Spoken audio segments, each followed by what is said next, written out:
Thank you for tuning into English Christian Times.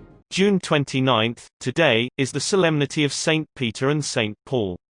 Saint Peter, originally known as Simon, was a fisherman by trade. Jesus called Peter, along with his brother Andrew, James, and John, to leave everything behind to become his followers. Jesus said to them, "Come after me, and I will make you fishers of men." Matthew chapter 4 verse 19. It is because of Peter's confession of faith in Jesus as Messiah that Jesus gave him the nickname of Rock and stated that it was upon the rock of Peter's faith that the church would rise. Matthew chapter 16 verse 18. All the gospel writers list Peter first when naming the apostles of Jesus.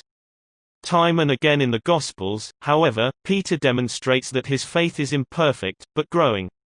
He says things that make Jesus react strongly. He denies that Jesus' coming death should ever be allowed to happen. Matthew chapter 16 verse 22, tells Jesus at the Last Supper that he will never wash his feet. John chapter 13 verse 8, and denies association with Jesus 3 times, even after Jesus predicted that he would do so. Luke chapter 22 verse 61.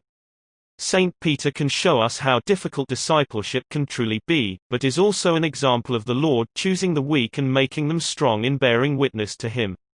Peter was martyred, crucified upside down on a cross, for the faith in the year 64 in Rome, the city he served as its first bishop.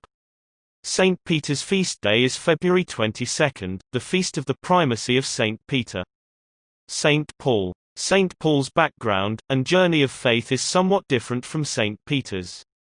Paul, who was originally known as Saul, was an educated Jew and a member of the Pharisee party, as well as being a Roman citizen. He first appears in the pages of Scripture in Acts chapter 7 verse 58, as being present at the martyrdom of Saint Stephen, the first of Jesus' followers to be put to death because of his faith in Jesus. Saul persecuted the Christians savagely, but was dramatically converted to the very one he had been persecuting after seeing Jesus in a vision. Acts chapter 9 verse 4. From that time on, Saul, who was now known as Paul, poured the same energy with which he persecuted Christ's followers into bringing the gospel of Jesus to many people. Paul traveled around most of what was the Roman Empire, establishing Christian communities. His many letters form the bulk of the writings of the New Testament. Paul was also martyred in Rome, 3 years after St. Peter, in the year 67 AD, by being beheaded. His Roman citizenship would not permit his being crucified. The feast commemorating his conversion is January 25. Peter and Paul represent two strikingly different approaches to discipleship. Peter had to learn slowly, make many mistakes along the way, but always experience the compassionate forgiveness and encouragement of Jesus. Paul, on the other hand, came to the faith immediately and never backed away from his zeal for Christ after that.